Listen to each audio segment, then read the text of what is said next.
Bien, comenzamos la segunda parte y en este caso lo hacemos con esa tertulia que viene, bueno, pues como viene siendo habitual, con noticias vistas, conocidas, leídas en esta semana y hace un pequeño balance, ¿no?, de la opinión pública que está evidentemente en nuestras calles. Bien, con nosotros en el día de hoy, pues dos nuevas tertulianas a quien pasamos a presentar. Por un lado con nosotros, Ana Fernández, muy buenas. Hola, buenos días. Bienvenida, dispuesta a debatir y rebatir dentro de un orden, como siempre. Ya saben, bueno, pues Ana Fernández fue consejera, estuvo también dentro de las filas socialistas. Queremos con ella, como persona también y como ciudadana, evidentemente, debatir, rebatir. A su lado, María Victoria Ruga, muy buenas. Buenos días. Bueno, buenos días a todos. Licenciada en Ciencias Biológicas, natural de Perdiguera, Zaragoza, quiero decir zaragozana. Además, usted ha desarrollado una vida profesional en la Facultad de Veterinaria de la Universidad, que por cierto, hace nada ha cumplido 175 años de estudios veterinarios. Además, ha sido profesora dentro del departamento también de genética, es catedrática emérita de la universidad, en fin. Una persona también preparada para este tipo de debates que buscamos, sobre todo, bueno, para generar, ¿no?, también la opinión de lo que en el día a día usted encuentra. Usted ve, así que bienvenida. Muchas gracias. Es su primera tertulia y además, sí.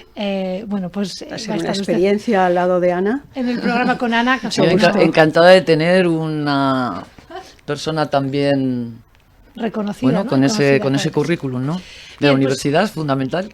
Con las dos, evidentemente, vamos a comenzar este espacio. Hoy temas que no dejan indiferencia a nadie. Esto se lo aseguro. Vamos con el primero del día. Más de 20 violadores salen de las cárceles por la ley del sí es sí de Irene Montero. Y más de 200 ya se benefician de una reducción de condena gracias a esta ley que teóricamente beneficiaba a las mujeres. La razón. El solo sí es sí alcanza a los 200 violadores y pederastas beneficiados. Hispanidad. Igualdad. Irene suma y sigue más de 200 violadores y pederastas beneficiados gracias al solo sí es sí. ¿Cuántos delincuentes más pueden beneficiarse? ¿Cómo se puede solucionar? ¿Debe asumir Irene Montero su responsabilidad política? Se lo preguntamos a nuestras analistas de hoy.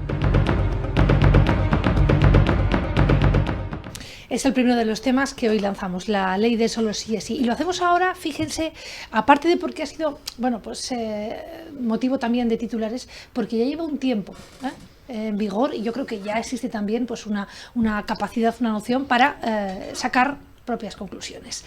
Señora Fernández, la ley de solo sí es sí, ¿no? ¿Qué sensaciones le aporta meses después? Bueno, pues es una ley que está teniendo mucha polémica, fundamentalmente por el asunto este de la rebaja de penas, pero que en principio yo lo que opino es que era una ley necesaria porque pone el consentimiento de la mujer en el centro de su articulado, ¿no? Lo que ocurre es que une diferentes delitos anteriores y por tanto ha habido ese efecto no deseado de la rebaja en algunos de ellos, ¿no? Uh-huh. Evidentemente, una vez que hemos conocido que este efecto, entiendo yo, indeseado de la ley, no creo que nadie quisiera que realmente los violadores tuvieran menos penas que las que tenían antes, pero se debiera de corregir desde mi punto de vista, de alguna forma. No sé si hay que volver a insistir en un redactado diferente, pero yo entiendo que sí, una vez conocido lo que está ocurriendo, se debería de corregir.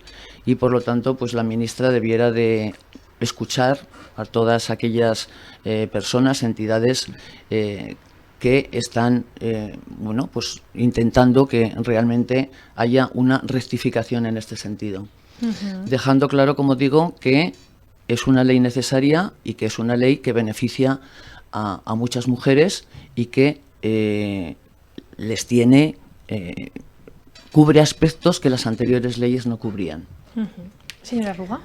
Sí, efectivamente, también estoy de acuerdo con Ana en que es una ley importante, esta ley orgánica de garantía integral de libertad sexual, donde coloca a la mujer como decisoria de su actividad sexual. Es importante.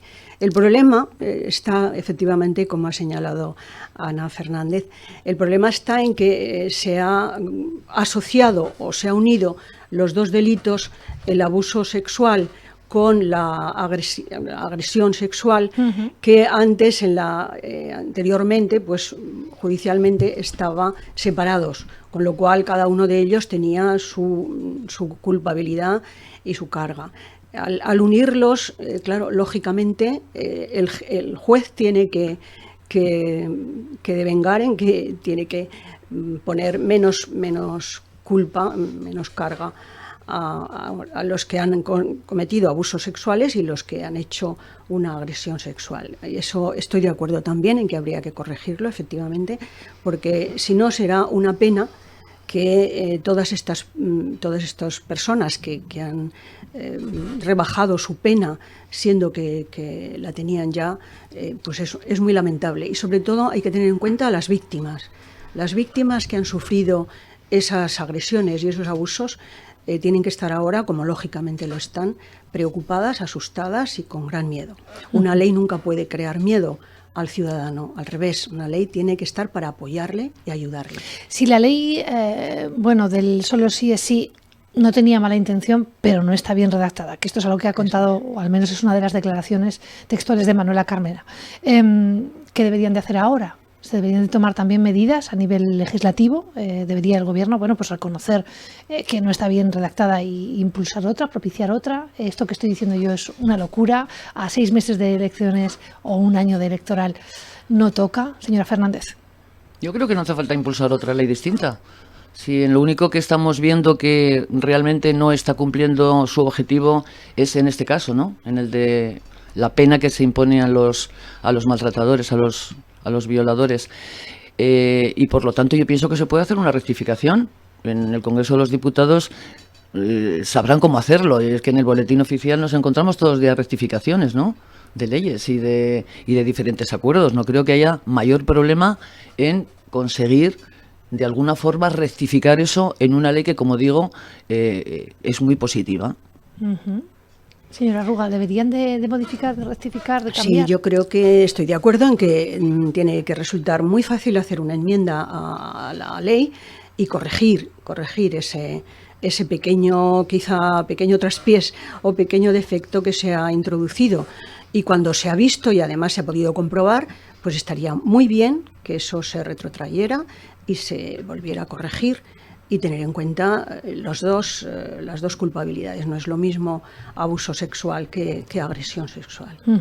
Otra de las noticias que también ha tenido que ver con esta ley y se ha producido esta semana tiene que ver con las pulseras telemáticas. De hecho, pues las víctimas de violencia sexual que puedan verse afectadas por las rebajas precisamente de estas penas pueden solicitar esas pulseras telemáticas que en este caso no van destinadas a las agresiones sexuales, sino a las víctimas que puedan tener un maltrato. Pero en cualquier caso, ahora se abre también un poquito, en este caso, las pulseras pues para todas, ¿no? Ninguna víctima lo había solicitado hasta esta semana, que sí que ha habido, en este caso, pues alarma social y varias solicitudes de estas pulseras. Esto deja también, ¿no?, al menos en la sociedad, pues que existe cierto temor, señora Arruga. Sí, claro. Es que hay que concienciar bien a la mujer para que la utilización de estos recursos, que siempre son de protección y en colaboración con todos los estamentos, no solamente políticos, sino también de la policía, ¿no?, que puede ayudar perfectamente. Entonces hay que tener en cuenta que hay que informar desde todos los medios de comunicación, pero también desde todos los centros y posibilidades. Que la mujer sepa que ahí va a obtener ayuda, no que le van a limitar sus derechos, sino al contrario, que le van a apoyar y que le van a ayudar. Pero es necesaria una mayor información. Muchas de las víctimas que sufren este abuso o estas agravaciones no son conscientes de que hay estamentos que les pueden ayudar. Sí, yo creo que no sé exactamente qué función pueda tener y si realmente puede ayudar, pero todo lo que se pueda implementar para realmente que las mujeres se sientan más seguras me parece positivo. También se estaba hablando por parte del Ministerio del Interior, creo, que se estaba intentando ver de qué forma se podría avisar a las mujeres que están con una pareja, una persona, un hombre que ha sido maltratador anteriormente, que tiene antecedentes, cómo podría ponerla en guardia a esa mujer en el sentido de decir, sí, cuidado con esta persona, que claro, parece ser que hay diferentes condicionantes en cuanto a la privacidad, que no sé si al final eso será posible, pero será algo más, como digo, igual que lo de las pulseras o cualquier otro elemento que se pueda implementar de forma tal que las mujeres puedan estar más seguras y vivir con mayor seguridad. Son temas delicados, sin duda, ¿no? Rondan también rozan, ¿no? Bueno, pues cuestiones personales, casos personalizados, cuestiones éticas también.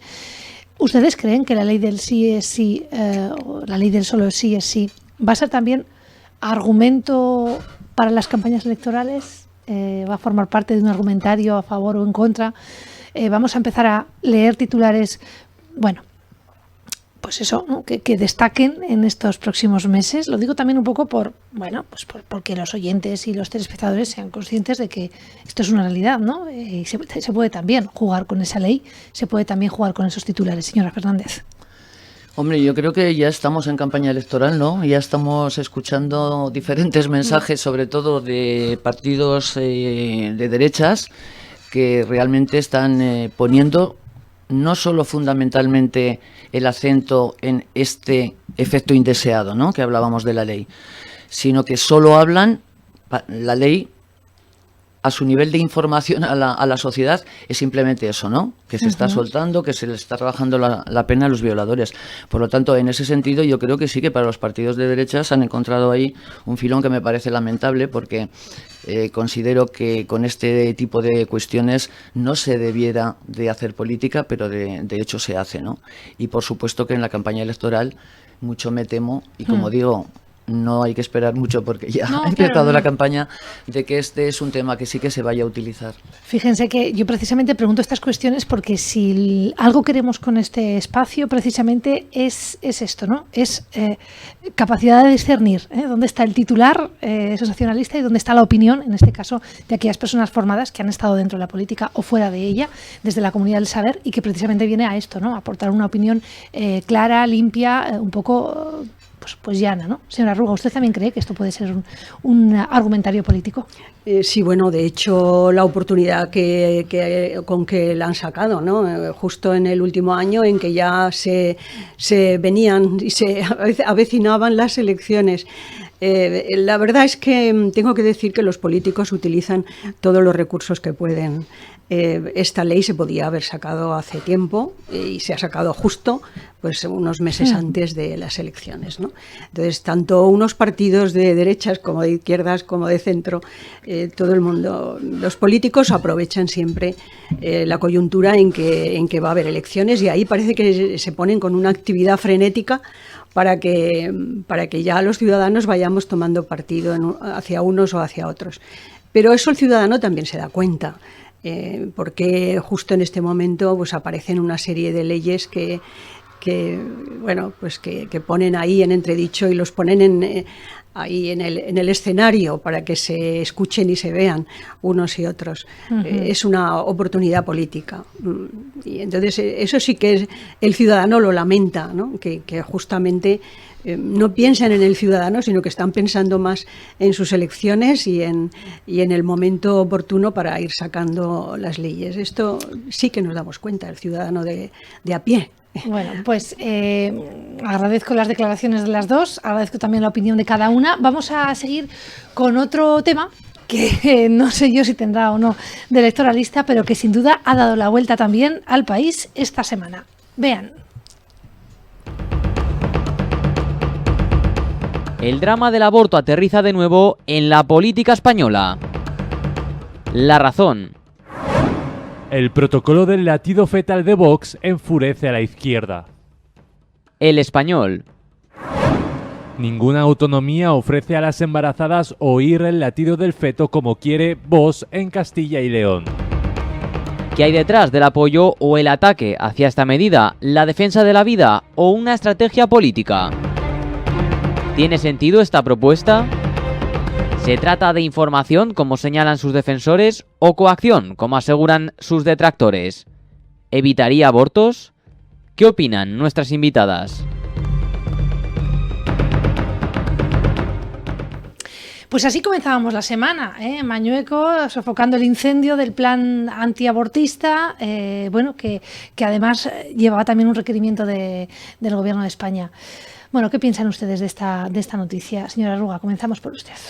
Bueno, esta ley, el Gobierno presentó un anteproyecto, ¿no?, de enmienda a la ley de 2010 sobre la salud sexual y reproductiva y además de la interrupción voluntaria del embarazo.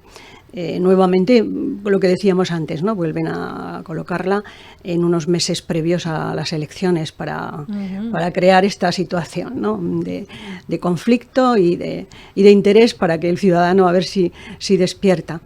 A mí me parece que, haciendo muy brevemente un pequeño recorrido, la ley de 1985, en que tenía 3 supuestos, el supuesto, vamos a llamar, de riesgo grave para la madre, que se llama el supuesto terapéutico, el de violación, que sería el supuesto criminológico, y el de alteraciones graves en el feto, que sería el eugenésico, que es un poco que me podría concernir más a mí desde el punto de vista genético, ¿no? Sí, claro. Yo por eso incidía. Esta ley permitía en estos casos el aborto, se aprobó, yo creo que la sociedad española lo aceptó bien y estaba bastante bien, pero en 2010 se hace una enmienda, se renueva toda esta ley y aquí ya surgen algunas condiciones en que se deja que la mujer decida de todo tipo, sin ningún tipo de alteración ni ningún supuesto anterior, hasta la 14ª semana, ¿no?, hasta la 14 semana de embarazo. Ahí estaba libre el aborto, se podía hacer en centros públicos o privados. Y después mantiene también que las adolescentes de 16, 17 años podían abortar sin tener que tener el permiso o la consideración de la patria potestad, es decir, los padres o el tutor. Entonces, claro, aquí ya comienza el conflicto, ¿no?, para la sociedad española, para el ciudadano de a pie. En el 2015 se intenta, con un gobierno de otro color, se intenta quitar esta última premisa, se deja que se interrumpa el embarazo hasta la 14ª semana, pero luego se dice que las jóvenes de 16 y 17 años tengan que tener el consentimiento de padres o de tutor. Luego ahora en el 22, aquí en el mes de octubre del 22, pues se ha renovado de nuevo esta ley y se permite el embarazo hasta la semana 14ª. También en casos del aborto terapéutico, es decir, que la madre sufra un grave riesgo, entonces se permite hasta la 22ª semana, es decir, hasta la semana 22, ¿no?, que se pueda interrumpir el embarazo. Y se deja de nuevo que las jóvenes de 16, 17 años puedan hacerlo libremente sin consentimiento. Entonces, claro, aquí sí que se crea un problema, el ciudadano ya empieza a discernir, si esto es bueno, esto es malo. Yo tengo que decir que lo que falta realmente es formación e información. La mujer, incluso la sociedad, no está bien formada con relación a la actividad sexual. Yo siempre digo, cuando tenemos que conducir un automóvil, un coche, o pilotar un avión, necesitamos una formación previa, y esto es lo que no se da en la actividad sexual, que es algo connotable con el ser humano. Es decir, es algo como nuestro aparato reproductor no es ni mejor ni peor, y nuestra sexualidad es una actividad que no es ni mejor ni peor que el alimentarnos o el respirar. De manera que, ¿por qué en lugar de pensar en solucionar las consecuencias, no buscamos más una auténtica formación de la sociedad, no solamente a las mujeres, sino también a los hombres, de lo que es la actividad sexual y qué conlleva todo ello?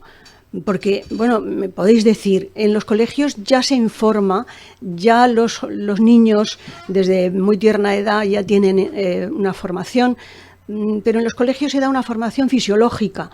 Y a veces en muchos colegios dicen, bueno, que sean las familias las que eduquen en este sentido. Pues no, las familias tenemos experiencia de que no, las familias no se tiene el tiempo suficiente o la valentía suficiente para hablar de este tema que se ha considerado tradicionalmente tabú. Entonces, tenemos que exigir que ya sean los gobiernos, ya sea la propia sociedad, la que cree centros bien formados, o en los colegios exija personal especializado para formar a nuestros niños, a nuestros jóvenes, y ya si tiene que ser adultos también, para su actividad sexual, para que sea gratificante. Porque es la ley que se llama de garantía integral de libertad sexual, pero para tener libertad sexual tienes que tener una formación, y para que te garanticen integralmente esa formación tiene que ser completa. Es mucho mejor formar anteriormente con todos los sistemas anticonceptivos que hay, extraordinarios, y la gente no los conoce, no los utiliza, no los usa, y aquí tenemos pues la tragedia de tantos embarazos de adolescentes o incluso pues ya de mujeres adultas que no desean ese embarazo. Pero no es poner la solución a la consecuencia, sino que es buscar una formación previa para que todo el mundo sepamos, y se sepa sobre todo, jóvenes y adultos en edad de actividad sexual reproductiva, que se sepa todos los métodos y sistemas que hay para no llegar a eso. Hace la señora Arruga un poco de pedagogía, evidentemente, sí, ¿no? A esta noticia que traía, por ejemplo, pues esto, ¿no? El escuchar el latido del feto para... Claro, yo como genética tengo que decir que desde el momento que se produce la fecundación, que el óvulo es fecundado por el espermatozoide, las condiciones genéticas están ya ahí. Los 46 cromosomas con los 20.500 genes que tiene la especie humana están ya ahí. Claro, se me puede decir, es una sola célula, eso no es un ente, un ser vivo, porque necesita de la vida uterina para que eso se geste y llegue a formarse un feto y un embrión. Pero todos necesitamos, todos estamos necesitados de un aporte. Nosotros necesitamos oxígeno, si no podríamos vivir. Todos necesitamos que alguien nos cuide y nos dé solución, ¿no?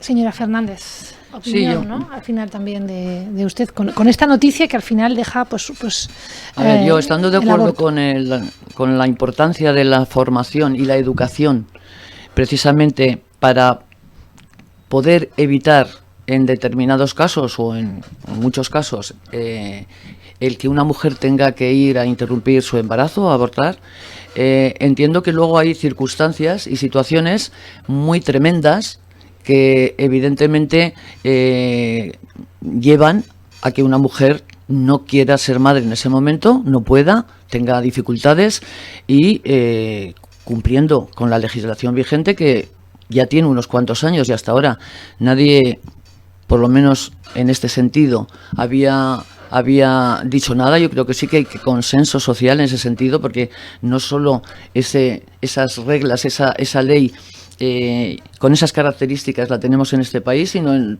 toda Europa, excepto en algunos países como por ejemplo Hungría, que parece ser que es el modelo del vicepresidente de Castilla y León, el señor Gallardo, que es es el modelo que toma para llevar a cabo o hacer un protocolo que, bueno, ya hemos visto con el paso de los días que al final no se va a poner en marcha, pero que yo veo que va dirigido contra las mujeres en el sentido de que quiere penalizar, ¿no? Con todas las cuestiones que dicen que tendría que contener ese protocolo. Lo que quieren es que la mujer al final se sienta culpable de si va a tener un hijo o no lo va a tener. Y yo pienso que en la mayoría de los casos, y nunca digo en la totalidad, pero sí en la mayoría de los casos, cuando una mujer va a interrumpir su embarazo cumpliendo con la ley, con la legalidad vigente, va por una serie de causas en que realmente tiene todo el derecho del mundo a llevar a cabo esa interrupción del embarazo, ¿no? Y por lo tanto, lo que ha ocurrido en Castilla y León, a mí lo que me indica es que hay determinados partidos, y en este caso estoy hablando de la ultraderecha, que a los que no les gustamos las mujeres en general, porque niegan la violencia de género, niegan este derecho que lo tenemos consolidado desde hace ya unos cuantos años, y otra serie de cuestiones relativas a la igualdad entre mujeres y hombres. Y eso a mí sí que me parece peligroso en ese sentido. Por eso el Partido Popular, que es el que gobierna con Vox en Castilla y León, ha tenido que echar marcha atrás en este sentido y al final no poner en marcha el pretendido protocolo que nos estaban anunciando. ¿Ustedes creen que al final aquí se está politizando un tema que al final de alguna manera utiliza la figura de las mujeres, ¿no? Porque al final biológicamente una madre es una madre y un padre es un padre. Quiero decir, no puede haber madres padres ni padres madres, quiero decir, ¿no? Biológicamente cada uno tiene su función, ¿no? Sí, bueno, hay que tener en cuenta también que la ley quizá expresa demasiado el hecho de que la mujer es dueña de su cuerpo, pero en el caso de interrupción del embarazo hay que tener en cuenta también a la pareja, es decir, al otro, al varón, que también ha puesto ahí sus genes y por consiguiente también tendría algo que decir. No se puede tomar la decisión aisladamente solo de esa persona. Tiene que ser también la otra, la pareja, ¿no? La que diga, pues estoy de acuerdo o no estoy de acuerdo. Yo no estoy en desacuerdo con una ley de aborto porque realmente hay algunas veces, como muy bien dice Ana, en que es necesario, ¿no? Pero lo lamentable y el drama es que, por ejemplo, en el año 2011 hubo más de 118.000 abortos solamente quirúrgicos, es decir, sin tener en cuenta los abortos químicos, es decir, por procedimientos químicos de pastilla, sino por intervenciones quirúrgicas. Más de 100.000, 118.000 abortos en un año. Eso nos está diciendo algo a la sociedad española. Ahora estamos en torno a los 88.000, 90.000 abortos quirúrgicos al año. Tenemos que plantearnos, como decía antes, es necesaria una formación, una educación en el tema de la actividad sexual. Todo lo que lleva para que sea una actividad agradable, lógicamente, placentera, como lo es, pero que tiene unas consecuencias que hay que saber. Y tenemos muchísimos recursos para evitar embarazos no deseados, muchísimos. Y yo vuelvo a pensar otra vez en nuestras adolescentes, que efectivamente se quedan muy solas, a veces tienen incluso la familia opuesta, es decir, no les ayudan. Ya. Y esto hay que solucionarlo, pero se soluciona con una educación integral. La propia ley dice eso de la garantía integral, pero bueno... Hay que aplicarlo, ¿no? Claro, hay que aplicarlo, integral. Señora Fernández, ¿algo más que decir si no cambiamos de tema? No, en los datos que daba María Victoria, sí que quiero incidir en el sentido de que no por tener una ley de interrupción voluntaria del embarazo del año 2010 ha subido el número de abortos. Es lo contrario, han bajado. Es que a veces se confunde el hecho de tener una ley que dé derechos con la obligación. Nadie está obligado a ir a abortar, pero sí que hay gente que bien por sus circunstancias económicas, sus circunstancias personales, imagínate una persona o una mujer a la que han violado, o una familia que tiene muchos hijos y no tiene los medios necesarios para poder alimentar a otro más. Quiero decir, cada familia, cada mujer tiene sus propias circunstancias y el hecho de llevar a cabo esa interrupción voluntaria del embarazo que es, bueno, pues dentro de su libertad de elegir, porque como digo, eso está establecido por ley en todas las democracias occidentales, pues no tiene por qué llamarnos la atención. Ahora sí, lógicamente, el tema de la formación y de la educación es fundamental y hay que insistir ahí para que algunos de los casos en los que no sean como estos obligados, ¿no?, que acabo de mencionar, sí que realmente puede haber otras posibilidades de que mujeres y hombres, en fin, seamos conscientes de lo que estamos haciendo dentro de nuestra vida, ¿no? Pues vamos a tratar otra cuestión, bueno, que más que en el fondo, que es lo que estamos argumentando en estos dos primeros temas, va un poquito más en las formas. Vean, escuchen. Quedan pocos meses para las nuevas elecciones y los diputados salientes reciben un regalo inesperado. El Independiente. El Congreso adjudica por 1 millón de euros el contrato de los nuevos iPhone de los diputados. Voz Populi. Pantalla retina, zoom óptico, el Estado compra un móvil de 1.600 euros a cada diputado. El Congreso considera que los iPhone 8 de sus señorías están obsoletos, por lo que les comprará un nuevo modelo. El Mundo. Así son los nuevos iPhone de los diputados del Congreso. El modelo elegido es el iPhone 13 Pro, que cuesta 1.319 euros por unidad, a lo que habrá que añadir otros complementos. ¿Era el momento de renovar los teléfonos de unos diputados que dejarán de serlo en pocos meses? ¿Podrán quedarse los terminales quienes no renueven su acta? ¿Qué ejemplo de austeridad están transmitiendo nuestros políticos? Lo analizamos con nuestras invitadas. Pues con estas tres preguntas vamos a ir. Señora Fernández, ¿era momento de renovar los terminales móviles? Bueno, yo no sé si es el momento o no. Yo lo que habría que saber es si el contrato, si la contratación que tenían del anterior cumplía ahora o no. Claro, porque si no es así, igual no era el momento, evidentemente. Aunque queda un año todavía de legislatura. En un año se pueden hacer muchas cosas. Estamos hablando del Congreso de los Diputados. Para mí es un instrumento de trabajo. Entiendo yo que es un instrumento de trabajo, igual que es un iPad o que es un ordenador portátil. Sí. En los teléfonos móviles en estos momentos pues se lleva de todo, ¿no? Los correos electrónicos, sí. Accede a internet, en fin. En ese sentido, me parece que no tiene mucho más, no tendría yo mucho más que decir. En cuanto a los plazos, ya digo, dependiendo claro. de cuándo, y esto lo recuerdo porque cuando estuve en las Cortes de Aragón, estuve en la primera legislatura en la mesa de las Cortes, que es precisamente donde se aprueban estas cuestiones, que por cierto no las aprueba el Gobierno, se aprueban en el Congreso de los Diputados, porque he visto por ahí en alguna de las cabeceras de que daban la noticia que sacaban al Gobierno, ¿no? Parece que tiene la culpa de todo. Estamos hablando del Congreso de los Diputados, no tiene nada que ver con el Gobierno. Entonces, en la mesa del Parlamento es donde se aprueba la contratación de los elementos necesarios para que trabajen los diputados. Y como digo, pues no sé si en este momento es cuando cumplía, porque igual se hacen cada 2 años o cada 3 años, y si en este momento cumplía y por eso había que renovarlos, eso lo desconozco. En caso de, bueno, al menos no conociendo ya esta versión, sí que es cierto que han ido a un teléfono, bueno, pues de alta gama. Podrían haber mirado, no sé, una otra gama o otro, hemos hablado de iPhone, podrían haber mirado un Xiaomi o un Oppo. Quiero decir, algún tipo de teléfono que en vez de costar 1.300 euros, pues cueste 600. Bueno, pues sí, claro que podían haber elegido otro modelo, evidentemente. Dependerá de las prestaciones que tenga, ¿no? Si eso cumple con el requisito del precio o no. Esa es la realidad, señora Arruga. ¿Opiniones? Pues bueno, a mí me parece, claro, no es que sea un lujo exacerbado, pero me parece impropio.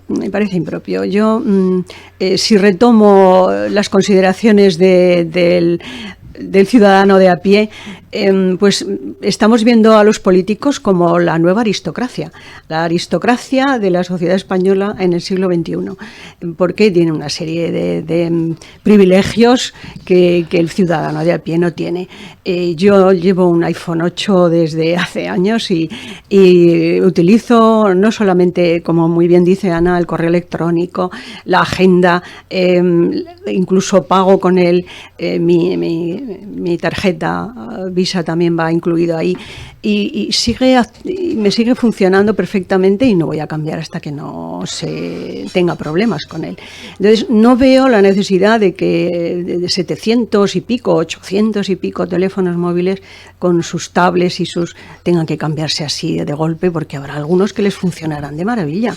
Yo creo que debería de existir un sistema donde cuando un diputado tiene un problema, pues que lo comunique y se le cambie el teléfono, pero así a todos. Y además para un año nada más, pues me parece impropio. Y el ciudadano de a pie, pues estamos un poco como asustados y enfadados con nuestros políticos porque no limitan ni sus gastos. Están dando un ejemplo de que se puede gastar todo en cualquier momento, cuando el ciudadano de a pie estamos pasándolas pues bastante peor después de esta pandemia y de esta crisis económica que estamos llevando. Me parece que el político debería de dar ejemplo de austeridad a la ciudadanía y más en estos momentos. La polémica del diputado en general, independientemente del color que lleve el diputado, ¿no? En este caso me centro en el Congreso, no me quedo en el de Aragón, pero bueno, podría servir el argumento para los dos. Fue el pasado 26 de octubre cuando supimos que se subía un 2% el sueldo de los diputados. Sí que es cierto también que después la extra del Congreso, no el sueldo que se subía, sino la extra que también se subía, se frenaba con los votos de PP, Vox y Podemos a favor, pero independientemente de eso, ¿no? Lo que está claro es que a final de año han incrementado los sueldos los diputados, ahora tienen teléfono móvil. ¿Saben ustedes cuánto gana un diputado?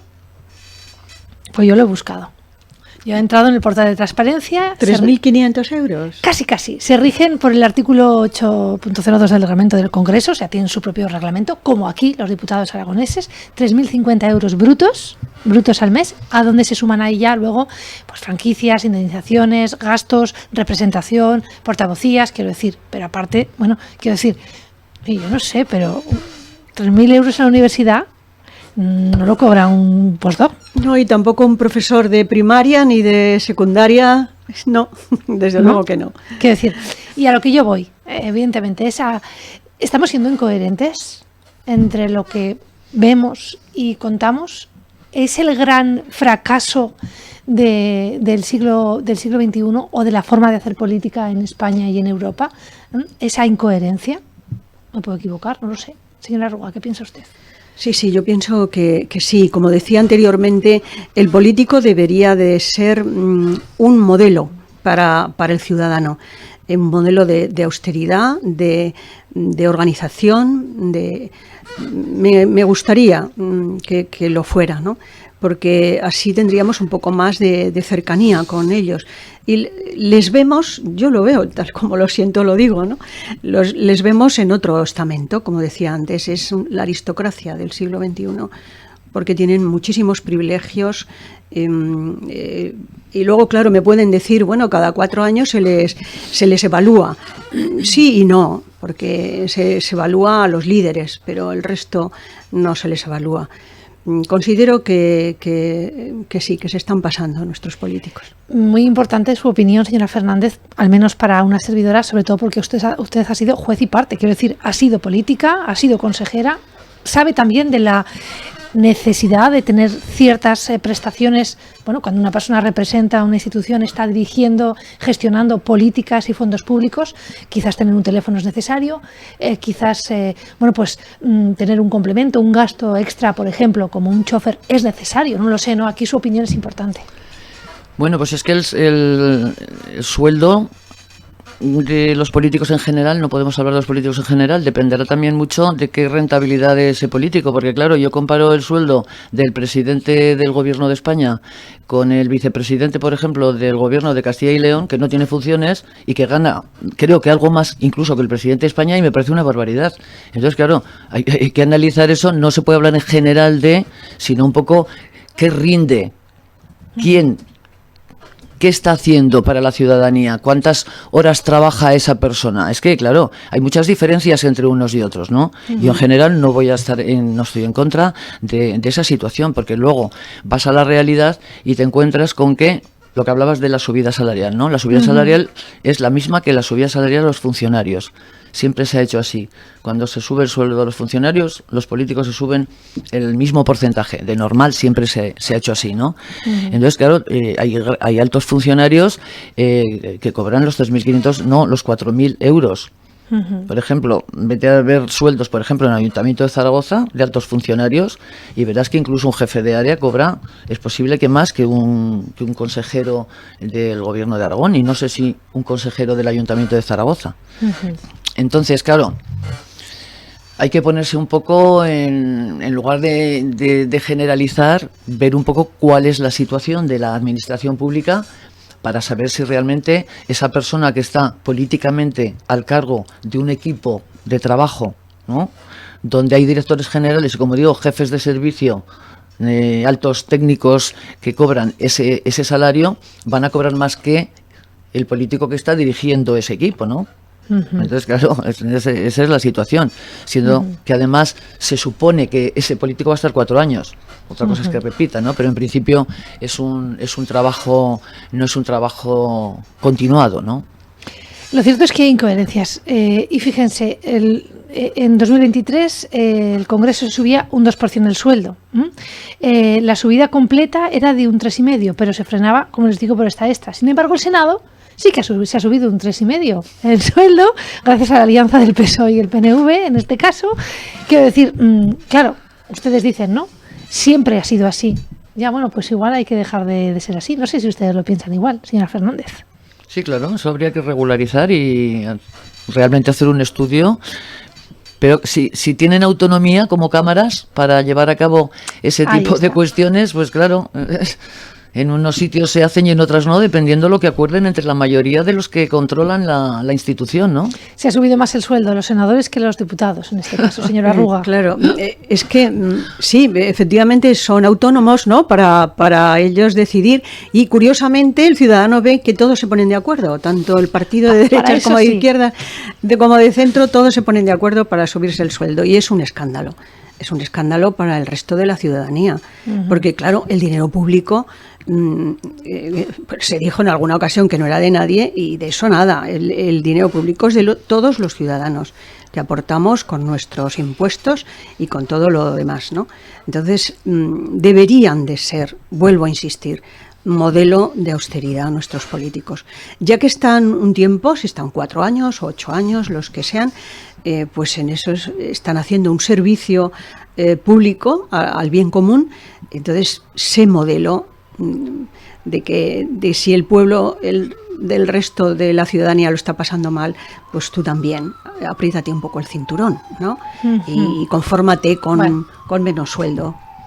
Lo vamos a dejar aquí. Hoy ni tengo canción estrella de moda, ni serie que presentar, ni nada. Hoy les voy a dar las gracias a las dos por estar con nosotros, y también por abordar al final todas las cuestiones que son importantes, y muchas de ellas marcan también, ¿no?, valores y conflictos que en estos momentos están en la palestra en la sociedad, y que son importantes también, bueno, pues rescatar con cierta capacidad, como les digo, de discernir. Así que gracias a las dos por estar con nosotros hoy.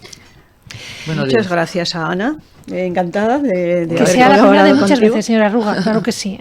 Muchas gracias a ti también, gracias. Nuria. Bueno, pues terminamos este espacio, esta tertulia. Yo les invito a que sigan conectados. En breve, más contenidos.